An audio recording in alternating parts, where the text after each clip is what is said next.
أحييكم بتحيات الإسلام. تحية مباركة تحية أهل الجنة. السلام عليكم ورحمة الله وبركاته.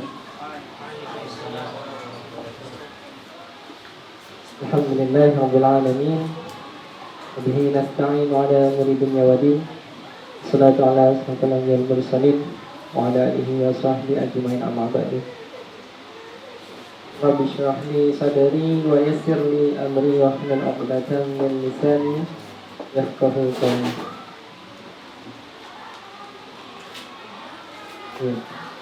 Di materi yang kedua ini, Anda akan menyampaikan sebuah materi yang disarikan dari sebuah kitab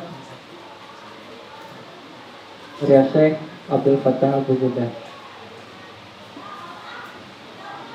yang kurang lebih kitabnya itu seperti ini: Ar-Rasul Al-Mu'alim wa Sanibuhu fi At-Ta'lim. Ini versi aslinya. Sementara untuk versi translate-nya bahasa Indonesia juga sudah ada. Judulnya Muhammad Sang Guru.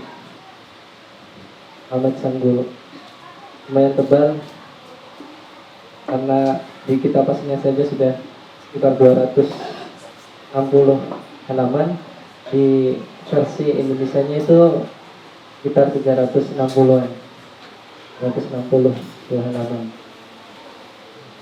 Nah, beliau di dalam kitab ini pembahasan Ar-Rasul Al-Mu'alim secara garis besar dibagi menjadi dua. Di bagian yang pertama, beliau menguraikan tentang akhlak mulia Rasulullah.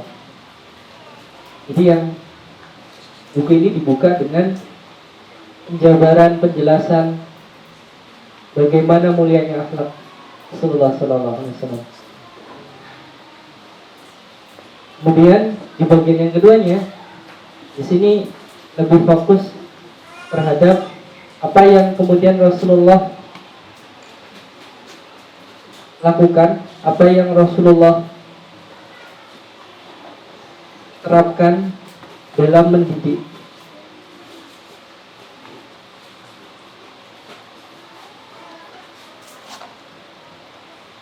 Maka ada satu versi lagi. Jadi kalau tadi kitab aslinya sekitar 250 halaman, sementara ada yang terjemahnya itu Muhammad Sang Guru itu 360 halaman, sementara ada yang lebih simpel lagi, itu tidak sampai 100 halaman, itu judulnya itu 40 metode pembelajaran dan pengajaran Rasulullah. Jadi kalau mungkin yang sudah mengalami masa pendidikan di pendidikan formal, di dalam pendidikan itu ada kita disebut model pembelajaran, ada pendekatan pembelajaran, ada metode pembelajaran, sangat banyak sekali. Tetapi semua hal itu merujuk kepada teori-teori barat. Nah, ini yang sangat menjauhkan kita umat Islam ketika keilmiahan itu berdasarkan patokan-patokan ilmu-ilmu yang justru jauh dari Islam. Nah, sungguhnya Islam itu yang jauh lebih ilmiah. Hadis, contoh saja hadis, kita sangat terjaga, ya, sampai perawi sanadnya itu sangat benar. Kita sudah punya tingkatan itu. Sementara di ilmu ilmiah tidak ada. Ya, hanya sekedar orang yang terus kemudian belajar sampai 1, S2, S3, kemudian buat teori dipakai. Nah, itu. Ya, jadi di sini satu hal yang kemudian menjadi titik berat kita bahwa Rasulullah jauh sebelum orang-orang Barat itu melakukan ataupun membuat penelitian tentang pembelajaran, Rasul itu sebelumnya sudah melakukan. Dan Syekh Abdul Fattah Abu Buddha merangkumnya dalam kitab ini, mengumpulkan semua model metode bagaimana Rasulullah mengajar. Dalam buku ini total ada sekitar 40 metode. Ada 40 metode. Nah, kita akan mulai dari awal, pelan, insyaallah. Kalau terkait metodenya, Anda tidak akan jabarkan semuanya karena waktunya cukup, perlu banyak waktu. Jadi insyaallah hanya 1, 2 atau beberapa saja yang akan Anda bahas di sini. Baik, yang pertama landasan. Ya, kenapa terus kemudian Anda mengambil judul ini dan bagaimana terus kemudian kenapa kita harus belajar ini? Jelas, Anda yakin antum sudah paham ya, Al-Quran surah Al-Ahzab ayat 21 sebutkan laqad kana lakum fi Rasulillahi uswatun hasanah liman kana yarjullaha wal yawmal akhir wa dzakarallaha katsiran. Jadi apapun profesi kita, apapun kesibukan kita, apapun pekerjaan kita, contoh teladan yang baik adalah Rasulullah.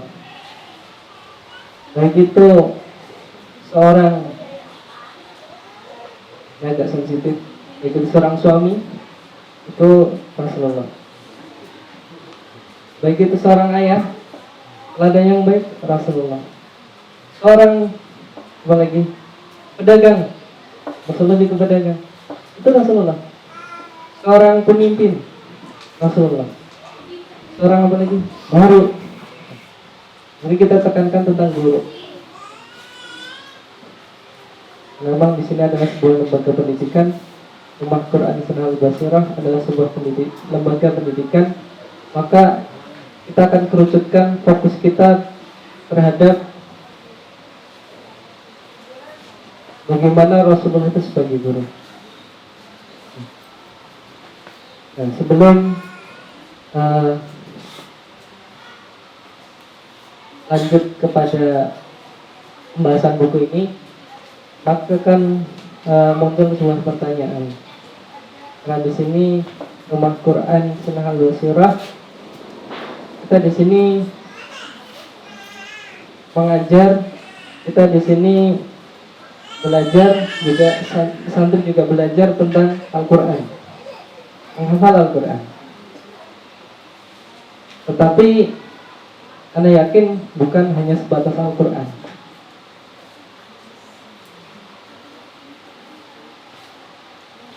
Karena ada hal yang lebih urgen antara Al-Quran dan iman.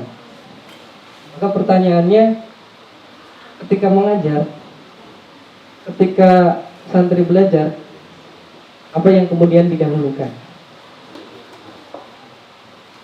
Muncul pertanyaan, apakah Quran dulu atau iman dulu? Mana dulu? Iman. Kenapa iman dulu?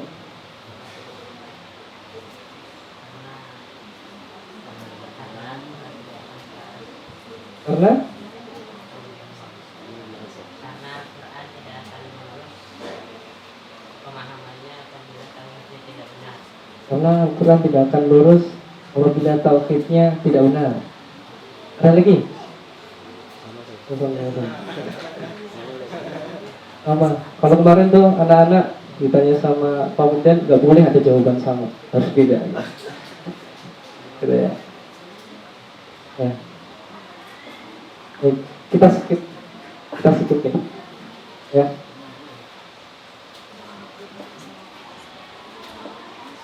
Jadi pertanyaan, ya pertanyaan dulu. Kita awal dengan pertanyaan ini. Terus selanjutnya, anak-anak belajar ilmu, belajar adab, beramal. Ini kalau tadi nih udah terjawab, ini belum anak berikan jawaban gitu. Cuman memang sudah muncul jawaban dari antum. Quran dulu atau iman dulu tadi? Iman dulu. Jadi iman sebelum Quran. Oke. Sekarang 3 hal: ilmu, adab, amal. Mana dulu? Adab. Terus ilmu. Terus amal.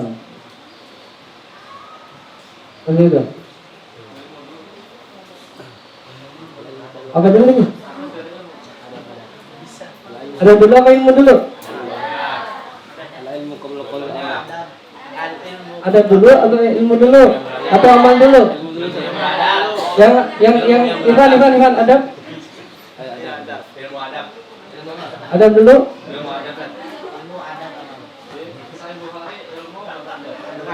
Ilmu beradab. Bisa Bukhari ilmu dulu beradab. Ahmad sepakat adab atau ilmu? Adab. Atau amal? Adab. Ilmu dan amal, Ustaz. Ilmu dan amal dulu, baru adab. Ilmu dan adab baru amal. Gimana?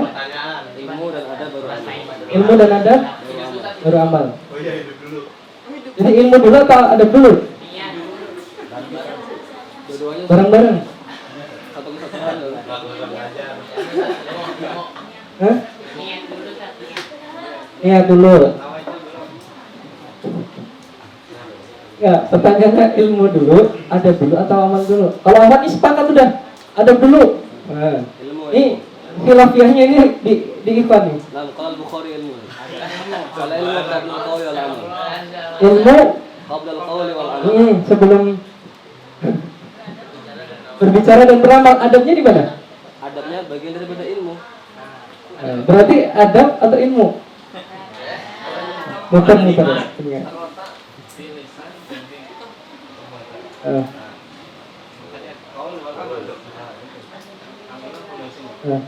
Di ilmu itu ketika berilmu perlu adab enggak? Menuntut ilmu perlu adab enggak? Itu belum ada kesepakatan nih. Tadi kan sepakat iman dulu baru Al-Quran. Nah ini kalau ilmu adab amal belum ada kesepakatan nih. Ilmu dulu baru adab. Terus baru mengamalkan. Sepakat Ivan? Jadi ada perbedaan nih. Ahad, adab, terus apa? Ilmu, amal. Dia kan? Ilmu, adab, amal. Ya. Sesuai dengan judul satu. Judul ilmu dulu. Nah, judul yang di atas adalah dihulukan Al-Quran. Quran dulu, baru iman. Tapi antum memilih iman dulu baru Al-Quran. Siapa tahu kan yang bawah. Gitu. Ya. Gitu.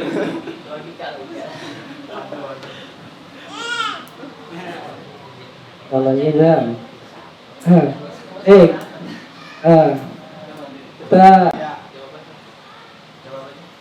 kita mulai dari yang pertama, Al-Quran dan iman.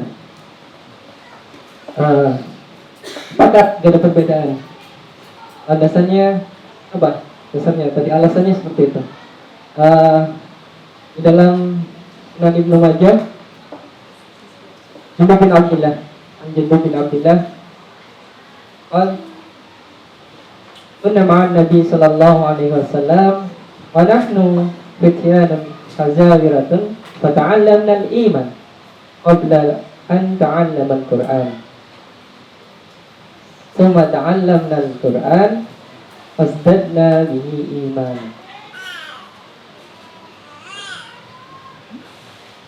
Di sini disahihkan oleh Albani dari Jundub bin Abdillah berkata bahwa kami bersama Nabi saat kami masih remaja, kami belajar iman sebelum Al-Quran. Kemudian ketika kami belajar Al-Quran, bertambahlah iman kami. Ini masih ada lanjutannya. Mana terus kemudian itu menyindir apa yang terjadi sekarang. Sudah terjadi ketika generasi tabi'in. Sedangkan kalian belajar Al-Quran baru belajar iman. Nah, ini ada kesalahan, kekeliruan. Jadi kenapa belajar iman dulu adalah ketika kita belajar Al-Quran, maka bertambahlah iman.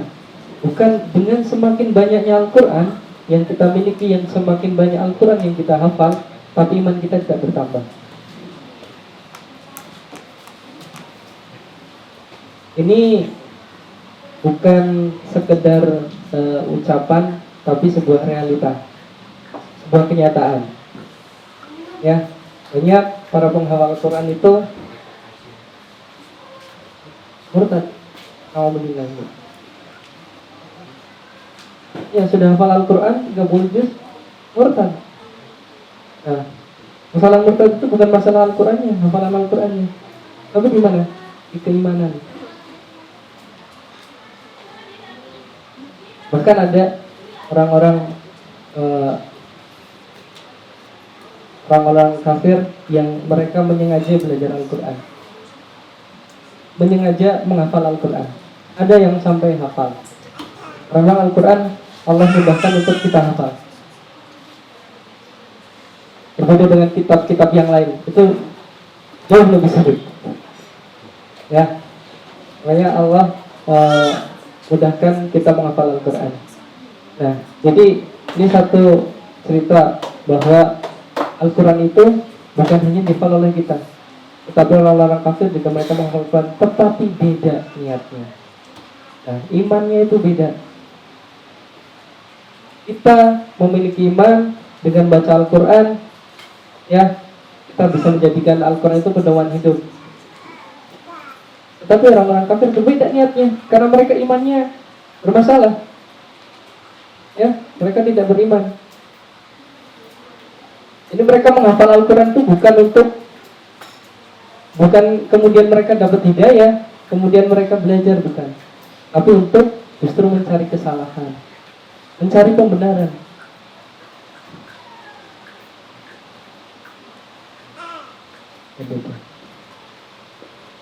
Ya, tapi tidak melenceng tadi jaga dari kamera Allah Ustaz. Nah, iya, lanjut kita ke bagian yang kedua. Ini yang banyak khilafnya ya, ilmu, adab, amal. Nah, yang kan udah sepakat ilmu dulu, baru adab, baru amal. Sepakat nih? Hah? Enggak, ada yang nggak sepakat? Yang sepakat? Nggak sepakat?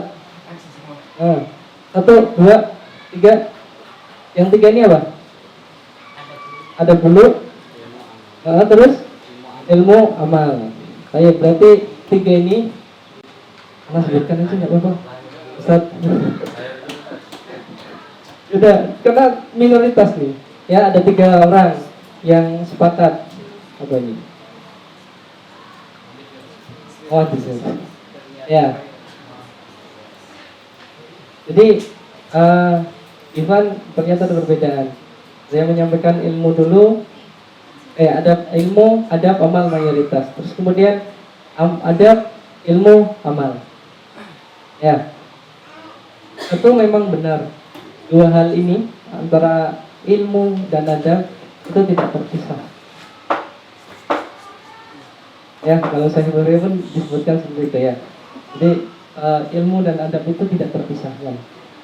Jadi satu dengan yang lainnya, karena kan tidak ada perbedaan kita nih antara yang ada perbedaan kan ilmu. Sebenarnya kita sepakat bahwa ilmu itu sebelum amal.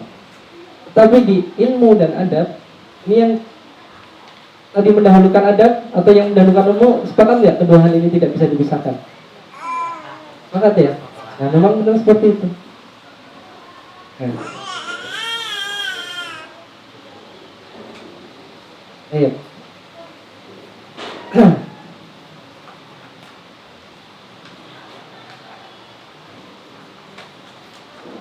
Oke. Udah mubarak. Udah mubarak. Salah seorang. Salah seorang. Amin. Udah mubarak. Amin. Ya. Salah seorang tabi'in. Belajar adab, belajar ilmu. Ya.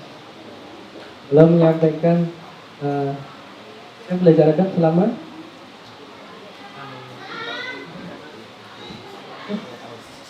berapa lama? 20. Ilmunya?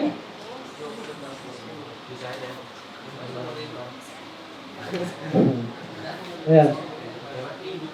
Belajar adab selama 30 tahun. Terus kemudian belajar ilmu selama 20 tahun.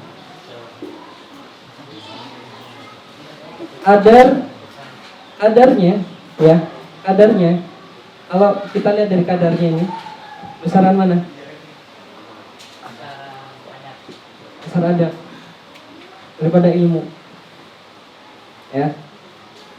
Sekarang pertanyaannya, ketika kita langsung, karena ini kan sebenarnya materialnya fokusnya itu bagaimana menurunkan apa yang sudah Rasulullah sampaikan, Rasulullah ajarkan itu ke dalam pembelajaran. Kan Anda akan ambil contoh di dalam alaqah ataupun dalam kelas KPM.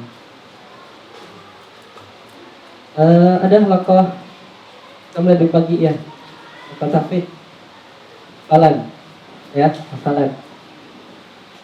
Anak-anak menghafal Al-Quran, ya mereka belajar tentang Al-Quran. Seperti itu. Atau yang lebih mudah, yang masih Iqra. Nah ini ada ilmunya nih. Nah kalau star kan ini ya. Nah yang lebih mudah itu yang masih belajar Iqra. Siapa yang masih belajar Iqra? Yang hafal ada? Nah, ya kan juga. Nah, sekarang yang sedang mengajar Iqra, anak-anak ini sekarang ini akan terlihat jelas antara ilmu dan adab ketika sudah kita realisasikan di lapangan. Ketika anak belajar Iqra, anak ini satu santri maju, dia melihat cicak di atas. Dia melihat cicak di atas. Nah, dia melihat cicak di atas, sudah duduk depan ustadz atau ustadzah, dia melihat cicak di atas. Yang ngeliatin terus cicaknya. Ya, dia melihat cicak di atas. Malah enggak, yang itu melihat cicak. Ya, jadi dia melihat cicak di atas. Terus kemudian antum mengajarkan dia Iqra. A, ba. Berjalan enggak? Dia lagi lihat cicak. Enggak bisa. Atau hal lain. Contoh, hal lain. Dia sedang maju ke antum, mau belajar membaca Iqra, terus kemudian dia bawa pulpen, terus mainan. Antum ngajar Iqra, bisa berjalan? Bisa berjalan. Tapi antum terganggu enggak? Yang antum hentikan dulu mana? Yang antum harus hentikan, yang harus antum luruskan dulu bacaan dia atau mainannya dia? Mainan. Main ini terkait ilmu atau terkait adab? Adab. Melihat cicak itu di depan ustadz, fokus ke cicak, bukan fokus ke ustadz ke pembelajarannya, itu ilmu apa adab? Adab. Di sini bukan masalah mementingkan, karena kedua hal ini, ilmu dan adab itu sama-sama penting. Tidak bisa terpisahkan. Nah, alhamdulillah. Jadi ketika di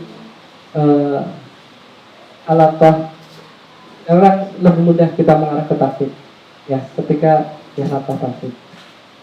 Antum menemui santri yang ketika di halakoh terus kemudian dia tidak start ngobrol di kelas, menemui apa ada? Yang Ivan ada? Ada. Ya. Yang atas, yang Ivan ada, yang apa tidak ada. Ada yang ngantuk? Ada yang tidur? Ada ya, Ivan banyak. Ada banyak. Nah, dengan hal-hal semacam itu, ya, dengan hal-hal yang semacam itu, ini kaitan dengan evaluasi juga nanti ya. Jadi dengan hal yang semacam itu, mereka menyiapkan hafalan, murojaah atau tidak, maka tidak akan bisa berjalan. Makanya kalau Anda mempraktikkan ini, ya, masalah ilmu dan adab ini, jadi ketika anak itu sudah beradab, anak tidak terima setorannya. Kenapa seperti itu? Karena percuma dia menyetor, tetapi dia tidak belajar, tidak beradab. Dia dapat hafalan, tapi dia tidak beradab. Apa dengan hal-hal yang lain, ilmu-ilmu yang lain? Ketika dia tidak beradab di halakoh antum, maka berarti dia tidak menghargai antum. Padahal seorang murid terhadap gurunya, ya, itu sudah wajib harus menghormati. Maka ini salah satu cara ketika di kelas ada yang bermain, ada yang ini, ada yang ngantuk dan sebagainya, maka antum hentikan dulu. Kenapa seperti itu? Karena ketika antum biarkan, lanjutkan, itu akan menular ke yang lain. Akhirnya kelas itu berantakan. Banyak yang akhirnya susah untuk murojaah, terganggu, ada yang bermain, ada yang ngobrol. Itu persoalan adab. Terus pertanyaannya, apa dengan begitu berpengaruh? Nah, kita akan nyinggung lagi nih, nyangkut lagi ke atasnya, bagian atasnya, iman, Quran. Ketika mereka sudah merasa berharga bahwa setoran hafalan mereka itu penting, maka mereka akan rugi. Nggak setor, wah, anak nggak bisa setor, rugi. Yang lain sudah setor, anak nggak setor, pasti merasa rugi. Bisa lagi seperti itu. Maka ada pembelajaran di situ. Jadi ada adab yang sebenarnya sedang kita tanamkan, ajarkan. Karena yakin mereka sudah belajar. Antum sudah mengajarkan ke anak-anak masalah adab, tidak boleh seperti ini, harus tertib. Tapi ketika kita mengelola kelas ini, nanti akan lebih banyak dibahas oleh Ustaz Al-Bangsa, ya. Nah, ketika kita mengelola kelas, maka harus kita lakukan itu. Adab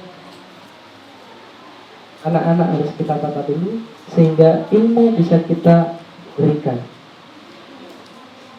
Karena seorang guru itu bukan sekedar mengajar, bukan hanya sekedar penyampaian ilmu, tapi guru itu mendidik. Adib, bukan sekedar ta'lim. Ya, ada pembelajaran ada di sana.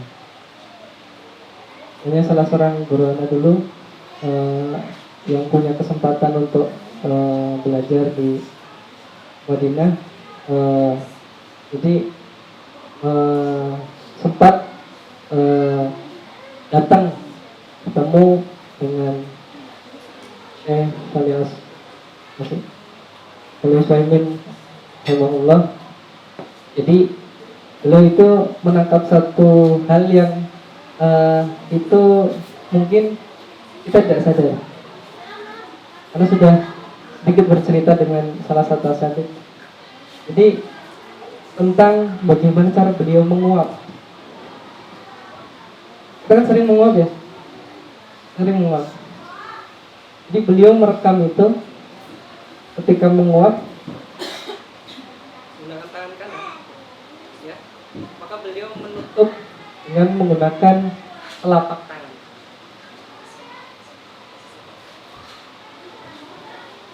Terus kemudian ketika beliau tangan kanan ini digunakan, harus dengan menggunakan punggung. Ada pelajaran ini tidak selama tadi? Ada pelajaran ini tidak? Disampaikan nggak ke anak-anak? Enggak kan? Ini tuh di mereka katakanlah tangkap itu dari gurunya, perilaku gurunya. Ini persoalan adab juga. Ya. Jadi tidak ada sebenarnya tidak ada perbedaan. Adab dan ilmu itu sama-sama penting, keduanya itu melekat, ya, saling terikat bersamaan, harus kita tanamkan semuanya. Tidak bisa satu ditinggalkan. Kita fokus mengejar nih target, ada target. Nanti akan dibahas juga. Kita target gak perlu banyak-banyak gitu. Target hafalan selesai selama di Arqiyal Basyirah, selesai 30 juz. Tapi mereka tidak berada. Mungkin antum lahir karena kurang paham. Yang kan mungkin merasakan bagaimana ada santri, ya,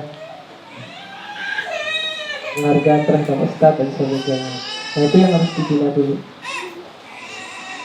Jadi dengan ilmu mereka, dengan hafalan mereka, mereka jadi bertambah baik, bertambah imannya dari yang kita bahas, bukan malah mereka bertambah buruk. Baik. Ya, kita lanjut. Nanti malah berputar di sini terlalu lama. Nah, ini yang Anda sampaikan tadi, adab sebelum ilmu. Ini bukan terus kemudian menempatkan ilmu itu lebih tidak penting dari adab, tapi keduanya juga berjalan. Jadi dengan kita belajar ilmu, adab juga kita belajar, ya. Tetapi ilmu itu tidak bisa kita tanamkan ketika adab itu tidak tertanam. Lalu kemudian setelah ilmu, amal, karena perkataan, bicara itu adalah amal, masuk ke dalam amal. Nah, yang terakhir, iman sebelum Al-Quran.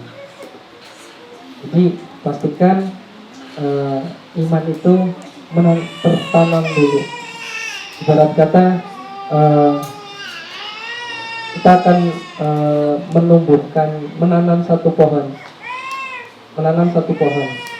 Nah, iman itu ibarat akarnya, ibarat akar.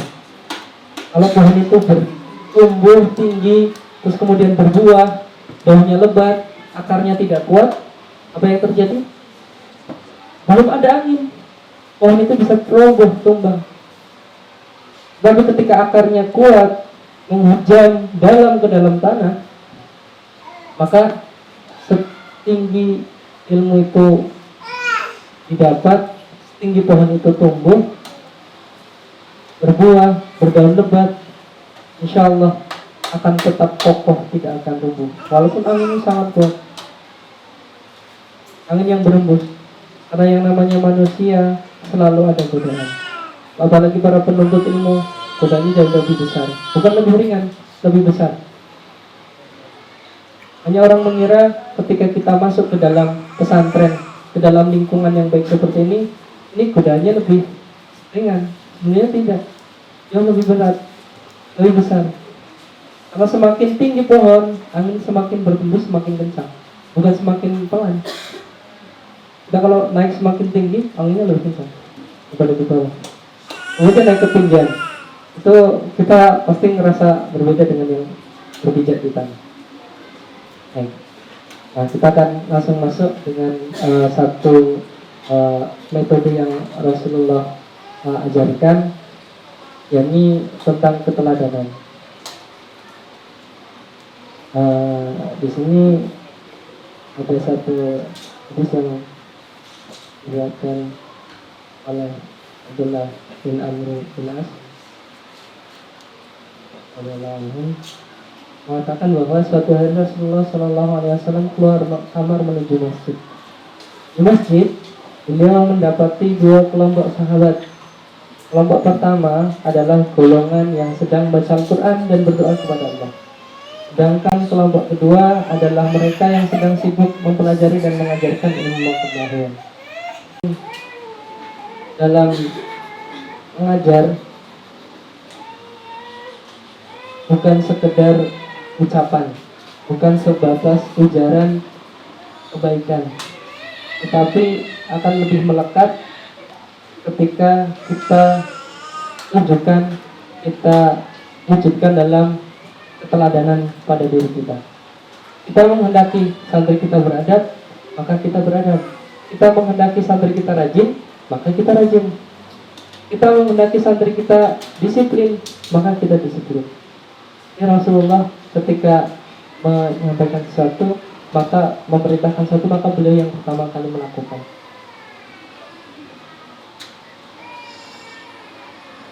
Ya, lebihnya banyak sekali metode yang Rasulullah ajarkan di dalam kitab Rasul Al-Mu'alim. Ada sekitar 40-an metode yang itu dijabarkan semuanya, mulai dari jadi di dalam satu metode, di dalam kitab ini tidak hanya satu landasan, banyak gambaran-gambaran bagaimana Rasulullah melakukannya. Ada 40 metode.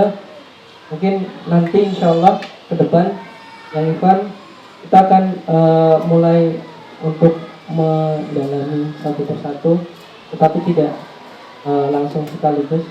Kita akan buat jadwal, kita rutinkan, jadi kita benar-benar bisa menjadi sosok seorang guru yang benar-benar mencontoh Rasulullah SAW.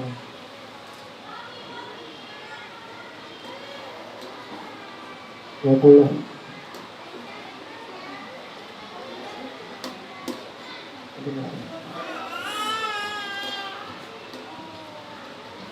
Nah, ini mungkin yang sedikit kita sering keliru metode yang kedua.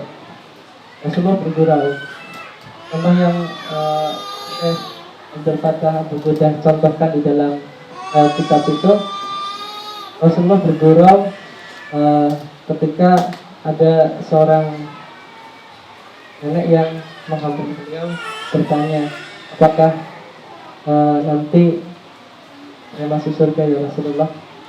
Kemudian Rasulullah berkata, di surga, maaf nek, di surga tidak ada nenek-nenek. Itu redaksi ya. Jadi di surga itu nggak ada nenek-nenek, nggak ada orang tua di surga. Nanti semuanya kembali ke muda. Kemudian tetapi ketika Rasulullah menyampaikan seperti itu, nenek-nenek itu pergi sambil menangis.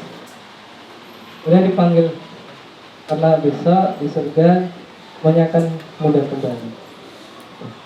Nah, itu sebuah gurauan yang mungkin awalnya membuat seorang menangis, tapi terus kemudian tersenyum bahagia.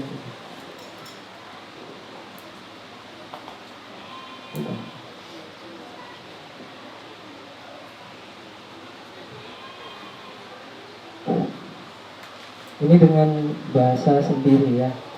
Jadi yang Anda pahami gitu, dengan bahasa yang Anda pahami. Terus kemudian selain tadi masalah teladanan bergurau, ini yang ke-33 kenapa dibesarkan menceritakan kisah ini perkaya wawasan kita, pengetahuan kita tentang kisah, karena dengan kisah kita akan mudah untuk mengajari tanpa menggurui. Jadi menasehati tanpa merasa dinasehati. Gitu.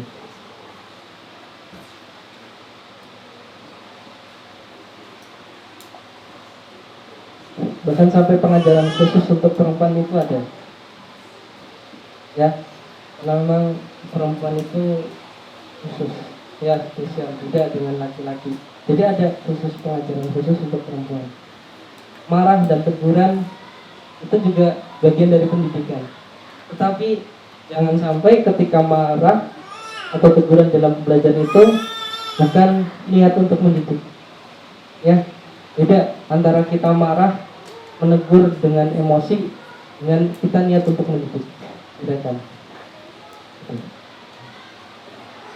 Pelajaran bahasa asing. Sampai masalah bahasa asing juga disinggung oleh Rasulullah SAW. Itu ya dari Ana.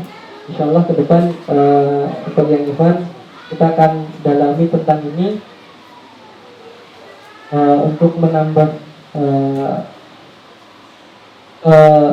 apa istilahnya ya, profesionalitas kita sebagai seorang guru. Ya, mungkin usia antum masih jadi ya, tetapi semoga bisa menjadi gemilang di usia ini. Hari ini internasional mustaqim. Assalamualaikum warahmatullahi wabarakatuh.